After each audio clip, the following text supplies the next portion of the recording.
if you are willing to go out there. I consider myself an introvert, but you have to work on that just to be out there because there was no other way. If you're not up there, there is a lot of talented people that are out there that you're going to be competing with. So you have to get some visibility. You have to, it's not only about who you know, but who knows about you, right? Hey there, it's me, Lydia May, a proud Canadian immigrant and a firm believer in the power of a positive mindset.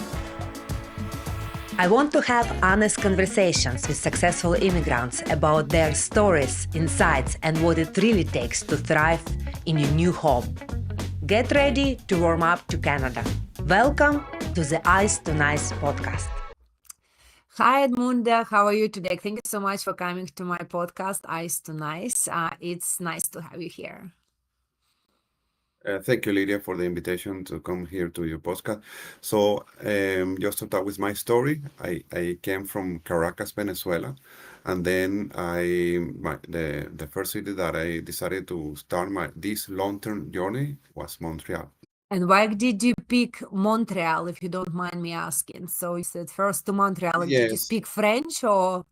No, I spent 6 months studying French at Alliance Française. Wow. But when I landed in Quebec, it was a kind of a different French, so I had to kind of start over again. But Yeah. then I realized that it was going to take me 2 to 3 years to get really proficient in French. It was kind of challenging just to be adjusting your CV to adjust it to the job posting, and it was taking me forever to do that. And then, of course, then you have to be prepared to do an interview in French. So, but in the meantime, I decided to enroll into McGill University and as an HR professional to have a better understanding how things are done here regarding HR. So it took me, a long time just to get enrolled because you have to submit all your documentation. I had to complete two advanced English courses, and then I Wow. started in the fall. But by December 1st, 2008, I was able to get my first offer signed, and then Wow, everything that's changed because that's how I was able to move from Quebec to Alberta, to a little town in North Alberta called Fort McMurray, where everything related with oil and gas is the majority of activities related to oil and gas are happening. That's how I found my first job with a key player in oil and gas. And then luckily I was able to land with my same level as an HR advisor. Because normally you hear that it takes few years until you are able to reach the level that you bring from your home country. And what really makes the difference is that there were a lot of Venezuelan already working there. The two operation managers that I was supporting back in Venezuela, one was working there as a operation manager, and the other one as a director. So in some way they push to get that opportunity, and they I have to go to 7 interviews, video conference, in person, a screen interview, and some of them on site, and at the end, with a VP of HR. And then I decided told me, you have done a great job, and he's an immigrant, he was an immigrant, and they said, I'm gonna give you the opportunity. And that after that, everything changed in my career, HR career journey, because in your career, yeah. But back at home, I know, how long had you worked in the HR field in Venezuela? Because I'm assuming when you came to Canada, you had HR experience, and that's why you were aiming to get a job in HR, right? yes, I was able to bring 8 hours, 8 years of experience with PDVSA, Petroleum Mhm. of Venezuela, which was the main oil and gas company. So at the I beginning, they see. were just a small company, but when they decided to compete with the big ones, they consolidate all the big ones into a big holding, and then I was part of that process where And a lot how of was and how was your English level? Because you've just mentioned that you learned French for 6 months, and I bet you didn't succeed and you were not fluent when you came to Montreal. But what about your English? Was it much that's better than your French? that's a that's a pretty interesting question because I was studying for I don't know, for 6 hours French, and then I was switching to English for, I don't know, for 6 months. And then I was, sometimes I was mixing both languages, to be able to get that advanced level, to be able to finalize one of the requirements to start the certification in HR at McGill University. Yeah. But I brought some level of English, but for me it was the first time working in English. So, but then Of course. the company offered, to anyone that wanted to take that opportunity to complete some business English course for 6 months. I took that opportunity at the beginning because I know that that was gonna help me a lot to for the integration, and especially because for me it was the first time working in English. Then later on, when I was able to land as a HR manager, again another company offered me to work with a coach to get better with my accent because as an HR manager, I was going to be interacting with higher level and management team. And I said, yes, why not? Because one of the soft skills or power skills in our day is communication skill. And that one is not my, my original language. So why not to keep improving English and communication skill? I also took the advantage to join few Toastmaster clubs, either in Fort McMurray, in Calgary, even here in Vancouver, just to keep working on those communication skills. Because I see. also in HR, sometimes I'm competing with locals who have better English, but also because in HR you are interacting on a daily basis with people on all kind of level of people where you need to be able to communicate and pass your message or clarify a policy or deal with investigation or so many things that happen in HR between recruitment and terminations. I see. But now, like, by now you have had a lot of experience in HR, but now, looking back, if you could share what helped you the most to get your first job offer and then continue, because as you said, you first got a job in Alberta, but now I know you in BC. So I believe through all of these years you have been moving, like because of like some job opportunities, but also I believe that like you have been learning as well. So, and probably you have a lot of valuable advice that you can share with our listeners because you have been doing great with volunteering and networking. So, like, and I'm wondering if back then, like what kind of steps you did that which help you to land your first job in Canada and then to succeed in your career, and basically you return to your career as an HR specialist. You have to get out there. Another thing that I did is just near where I was living is just join join as a volunteer with the Westman Library. For me, that makes a difference. That was my first experience doing volunteering here in Canada. And one thing that happened to me in Calgary when I was living there is that I saw the president of Walmart or a high level person from Walmart just sitting outside with a bell, just getting the donations. That scene really marked, caused an impact on me, realizing that, no matter your level, if you are willing to give up your time or contribute, that's the way it's done here. It's part of the culture here in Canada. So I wanted at the beginning contribute in my field just to get some visibility, just to learn more about HR. But once that was kind of under control, then I started volunteering in other areas. Like my daughters were attending to swimming and figure skating, so I started volunteering in those clubs. Then after I was volunteering in the Canada Sport Museum in Calgary because I was a passionate swimmer, so I really enjoyed those. I was part of the committee that was organizing big events like when the induction of athletes, right?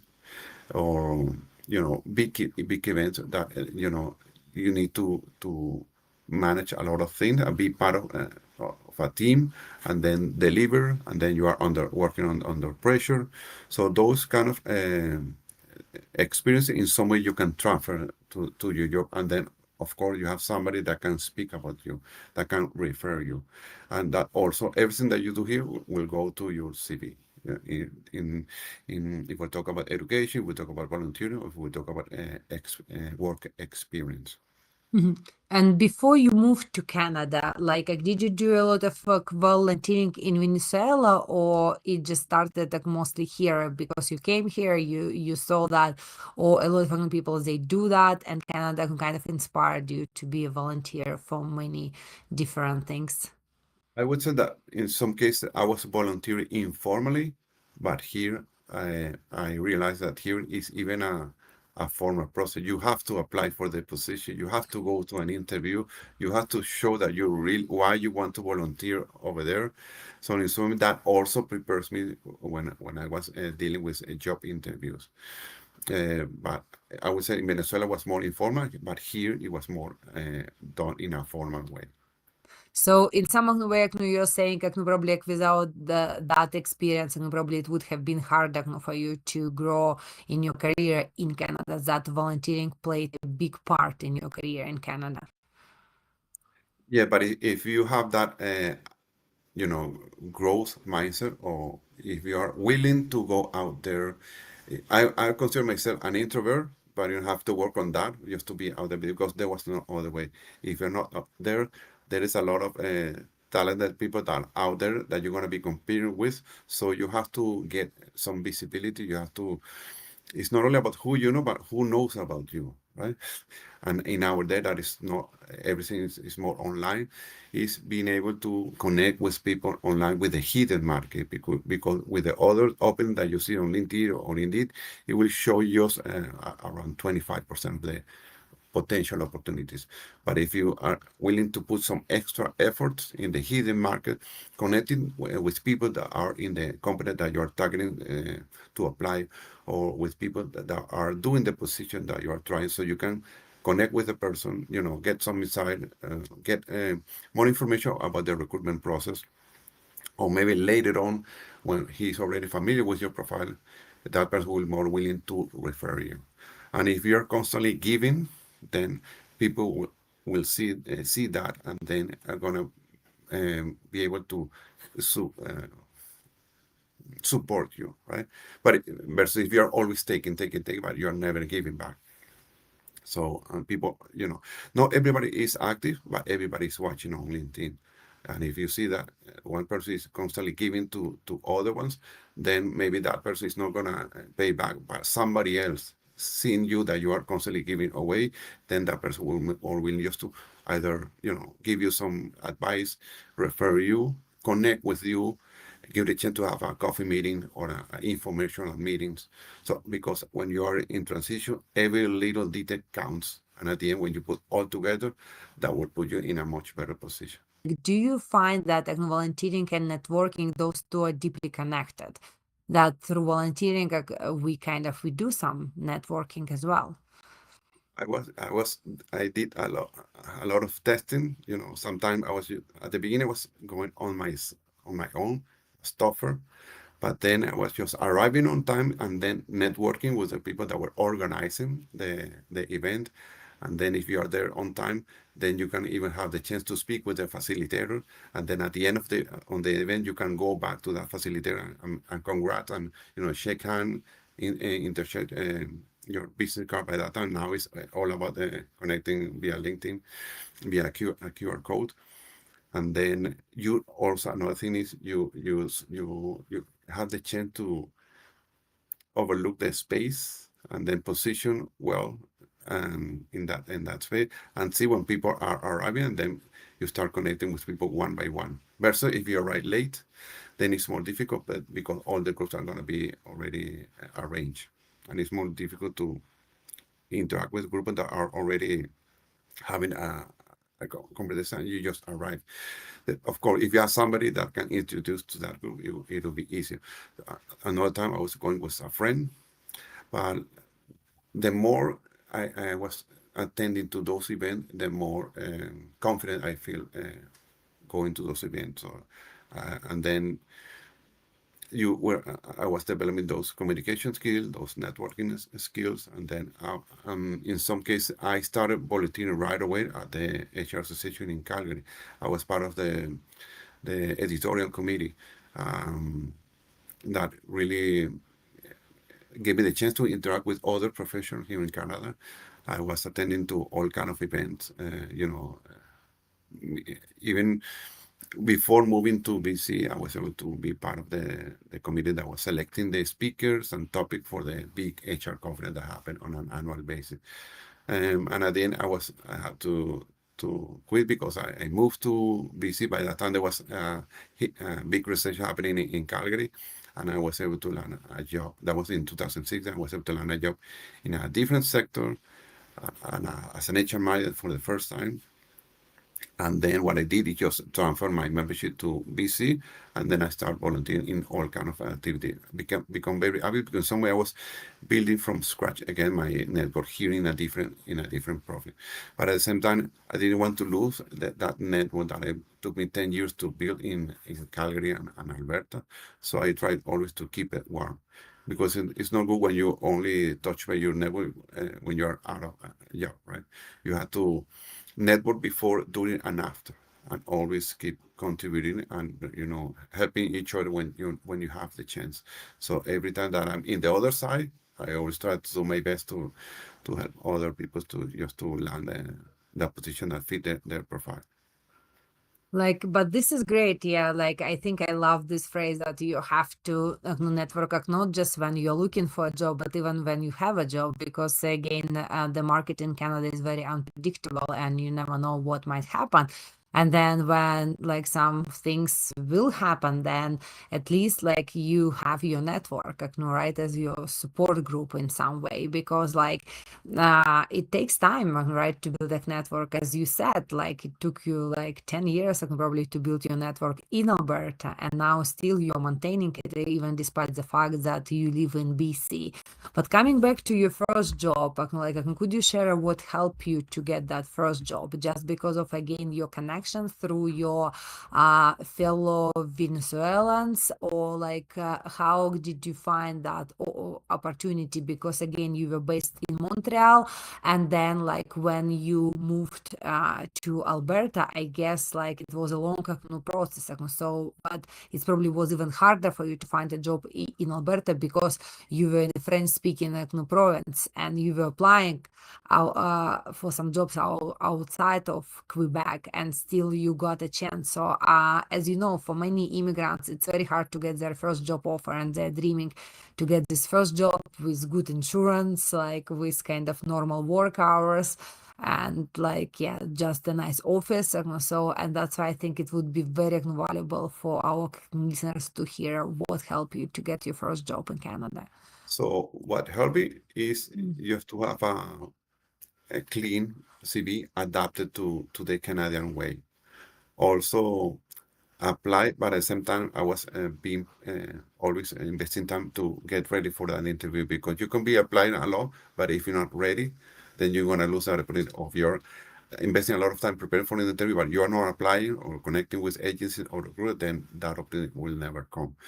But by that time, oil and gas were hiring a lot, and my network was mainly from oil and gas.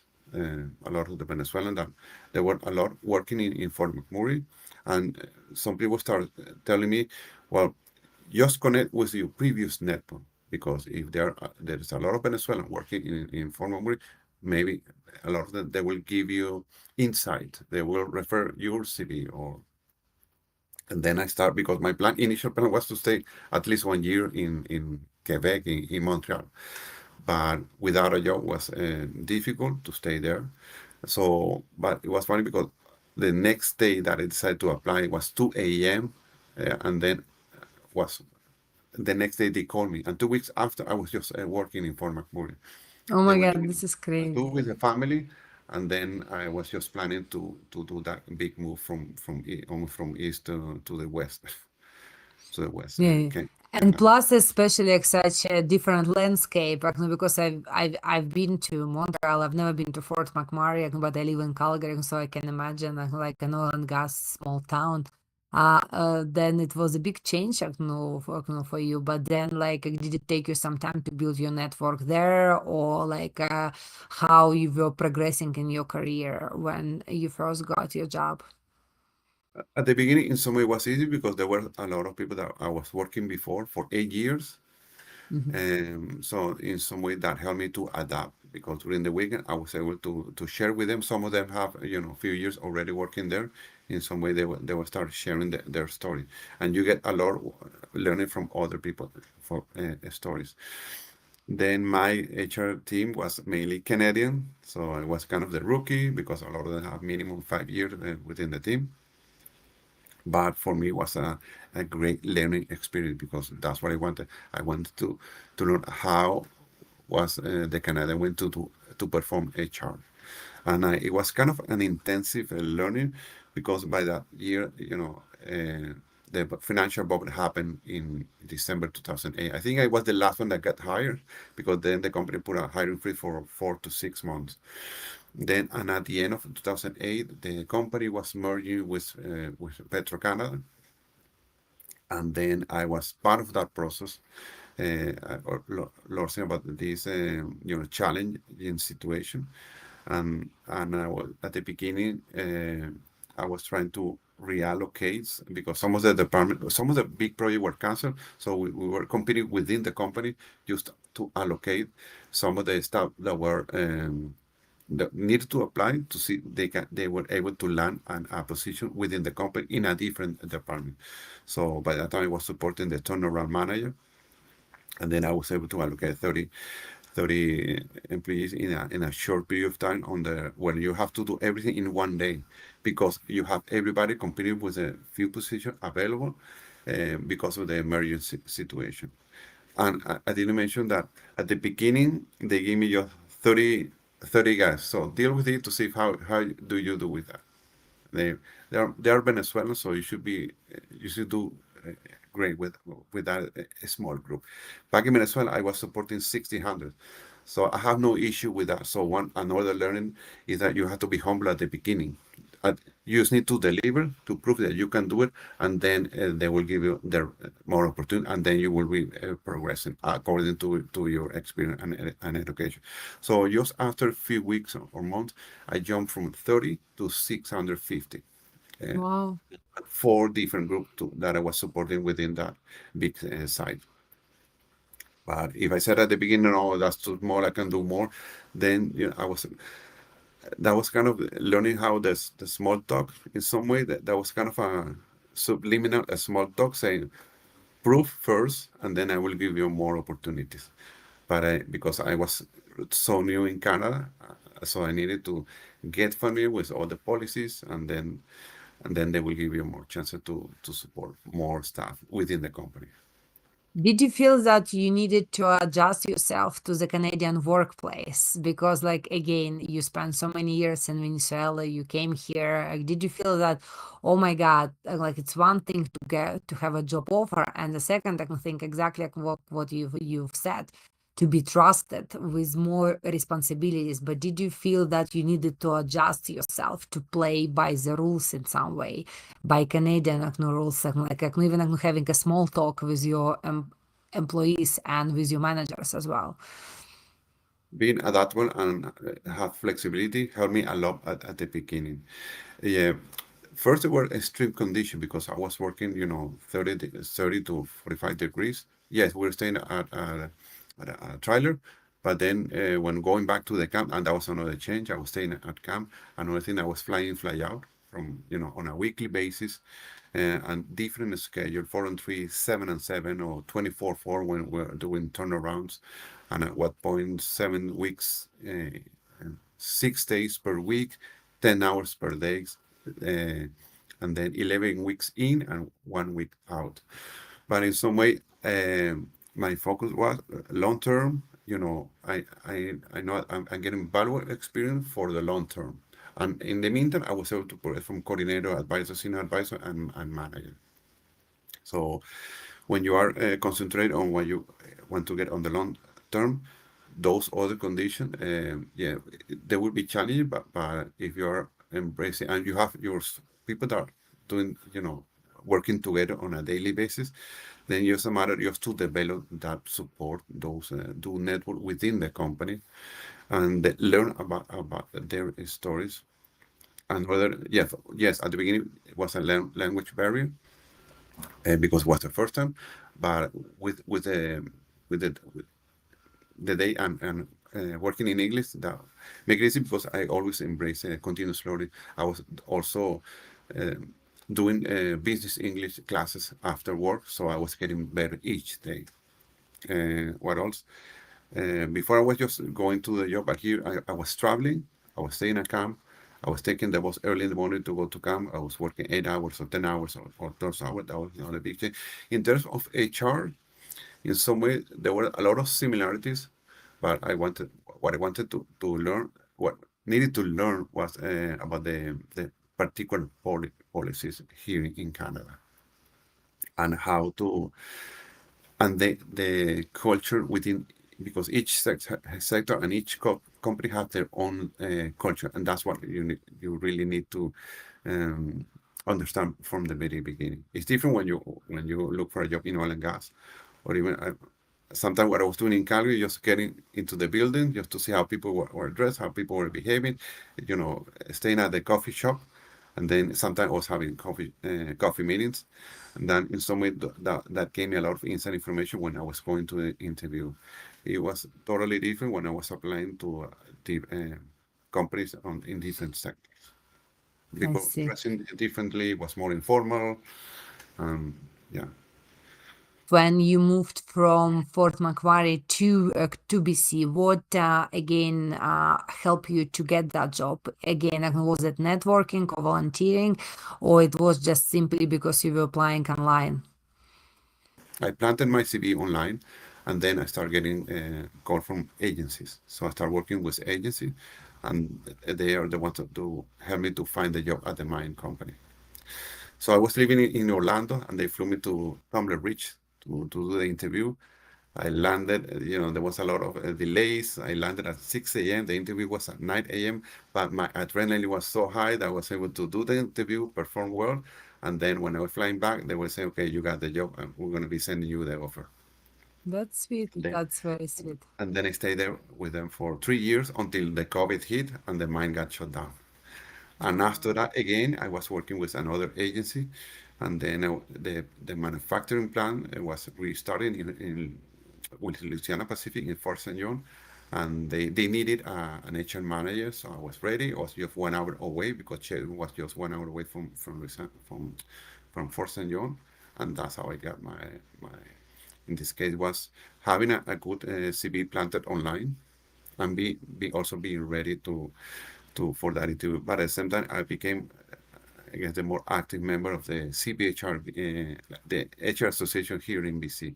I was attending to all kind of events, doing a lot of networking, and also active. So when the opportunity came, I was ready to perform well, more as a conversation than as an interrogation in that interview.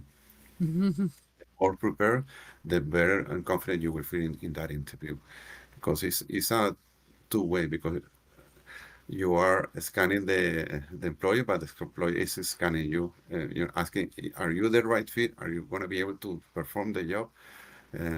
Yeah, those kind of questions. At the beginning, it's kind of there are a lot of questions in both sides. But if the interrogation turn into a conversation, then you build the rapport right away. Because one of the things that the hiring manager or the group will be asking is, will this person will be able to interact with this supervisor, with this team members, will this person stay with us because of this particular culture here in this company? And and then I have fresh my story or from my best story from each of the job. And also I learned that here you just need to respond in a structured way with that star structure. What was Yeah. the situation? What was the task? What was the action? What were the result and benefit? If you meet one of those pieces, then your response will be incomplete. Mm. And I can give you two examples. At the beginning, when they asked me, tell me about yourself, so I just told about my story, my life. For 20 minutes, there was no more question. I didn't get the job, and then Yeah. somebody told me how to answer that particular question. Another situation that happened, somebody referred me to a job. Guess what was the first question? Tell me about the company. Why do you want to work here? I did not prepare that response, so I failed in that interview, but I learned the hard way, but never happened to me again.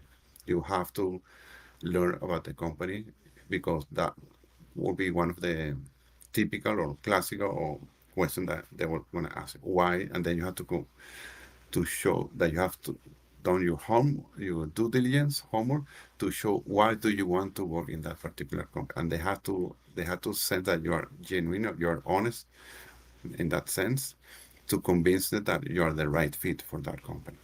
Beside the technical stuff, because I think regarding the technical, yes, they're gonna check if you are able to prove or provide a specific example, but at the same time, they just want to see if you have the soft skill to perform in your position in that company, in that department, with that team or that manager or supervisor.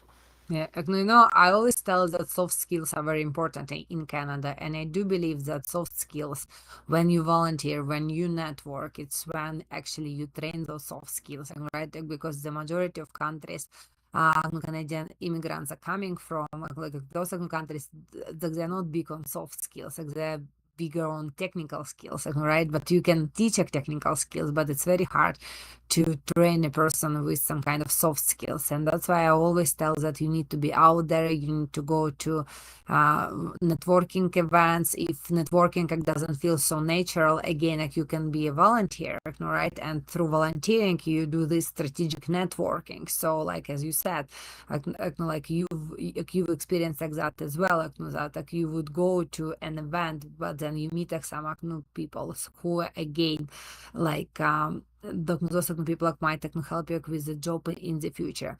But speaking again about working volunteering, this article in the Globe and Mail, if you can tell me more about this experience, because like our listeners, they probably have not read the article, so maybe you can tell me more about the project and why have you decided to volunteer on that project, and what basically it brought to you, like in terms of your life in Canada, or maybe like in your professional life and in your personal life as well.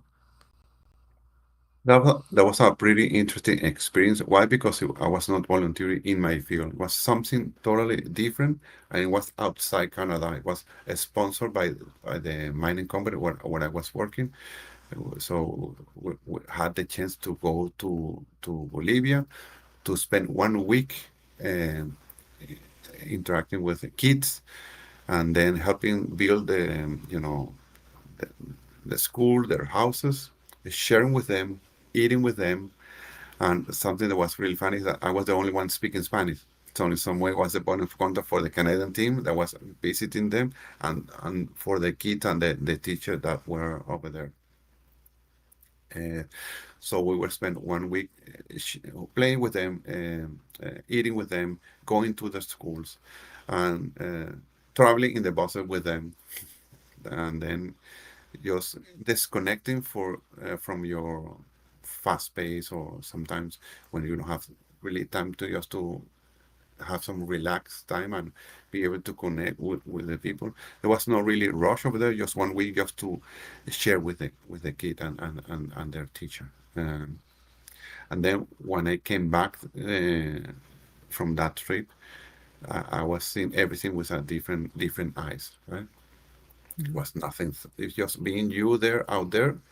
And for them, I was not an HR guy or advisor. I was just Edmundo. That's it.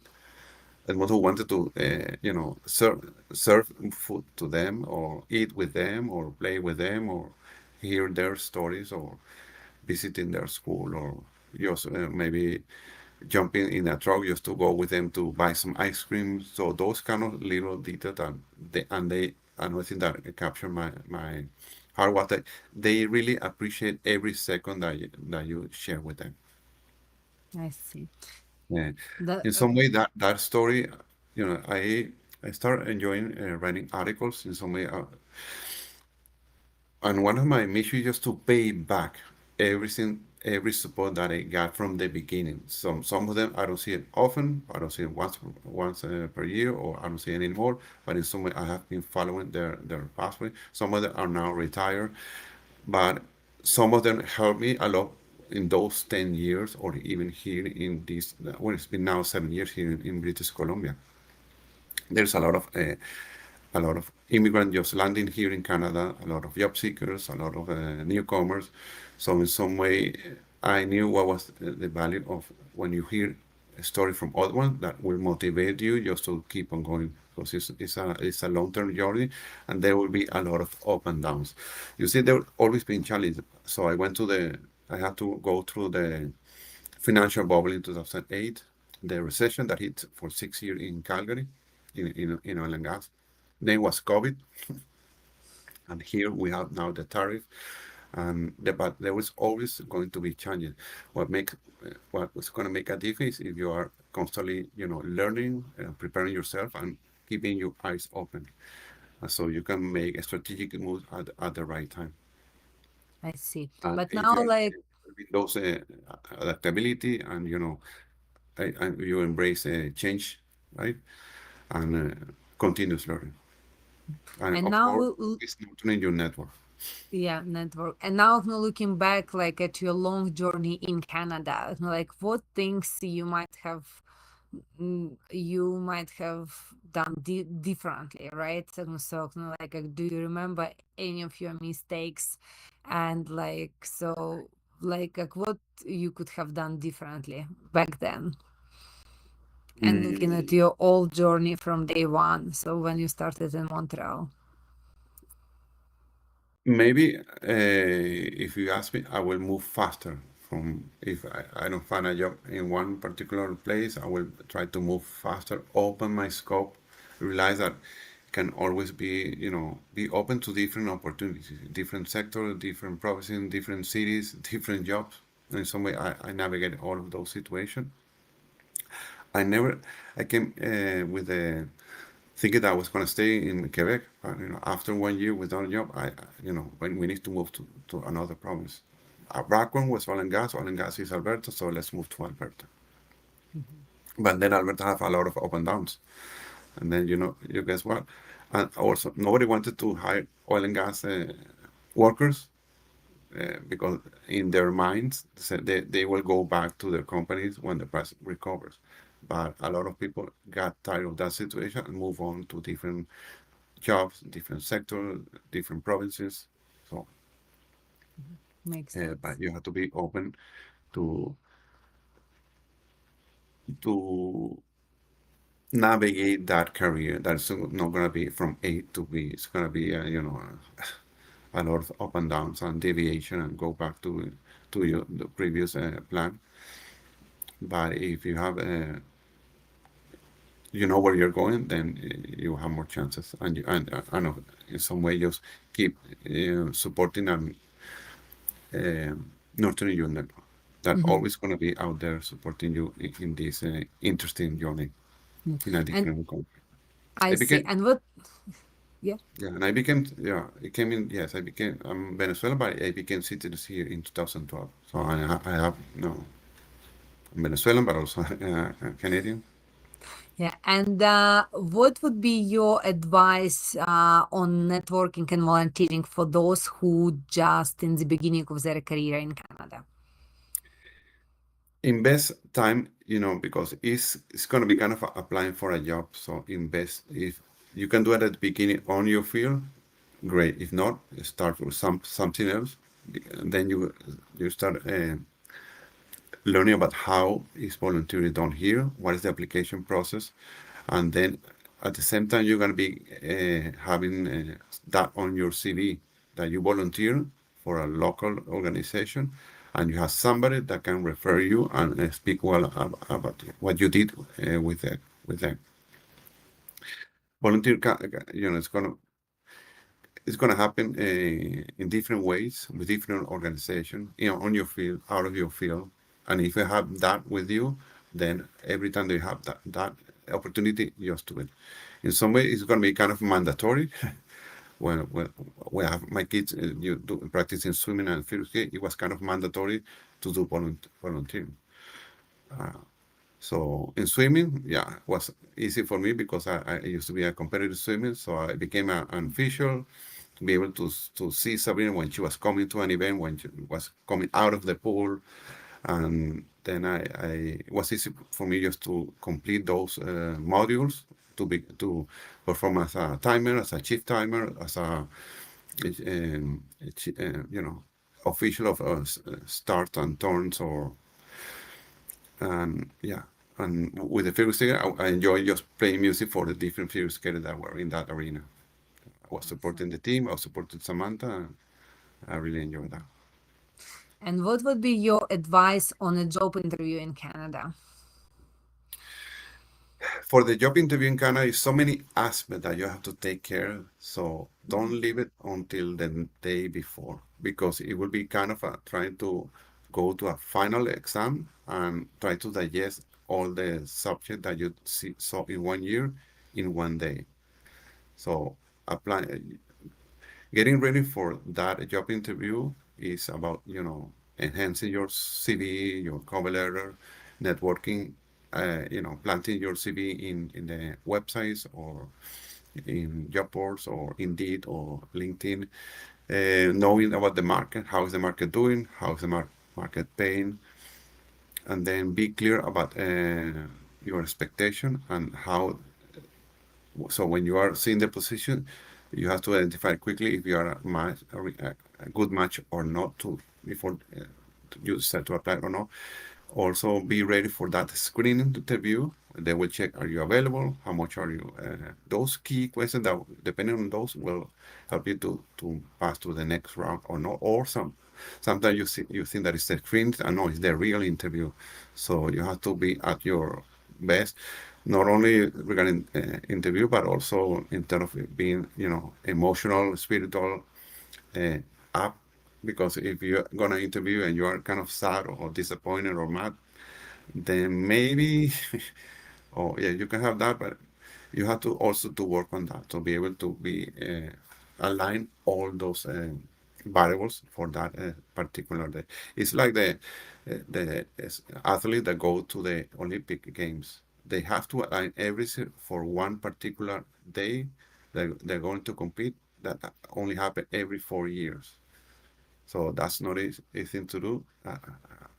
Easy thing to do, but it's about your. But if you're constantly, adding to your job seeking, to your interview preparing on a daily basis, yeah, when you are not in that mood, you have to take, go to the pit like the Formula One cars, take a break, do nothing, do other things that will nurture your job seeking, and then go back when you're ready, because the recruiter will sense that you're not up to emotionally or on your mind or spiritually. So it's not about the technical part; it's also about the soft part when going to that interview and manage all the aspects. Because even what question you're going to be asking at the end, don't forget about the thank you note, or don't take it for granted. And of course, learn about the company. All the questions are out there. So the more familiar you are with the question, prepare the responses, practice those, videotape. Now technology helps a lot. And then it's going to be more a conversation than an interrogation. And then the other person will feel that you have done your due diligence. We can send that a little bit of nervous is okay. Too much nervous is not. It won't help you at all. So the more you practice, the better prepared, the easier you're gonna do in that interview. And one of the things is I just concentrate on do a good performance. Then maybe I won't get the job, but the person will remember. Maybe the person will refer to another recruiter, or maybe later on there will going to be another position, and they will call me back because they had a good feeling about it. There was a good rapport during that interview. This is a very great advice. Like I really love it. I never thought about this in this way. Right? That yes, even if you don't get a job, but you will be remembered, and maybe next time when they have an opening, they might call you first, right? So Yeah, that it's one is just preparing to the one that's going to be. So yeah. when and you will see that when the opportunity comes, everything aligns so easy that then you feel that inside. This is the one, so let's do our best, and let's wait for that offer to come. Awesome. Thank you so much. And what would be your general, probably your final advice to our listeners?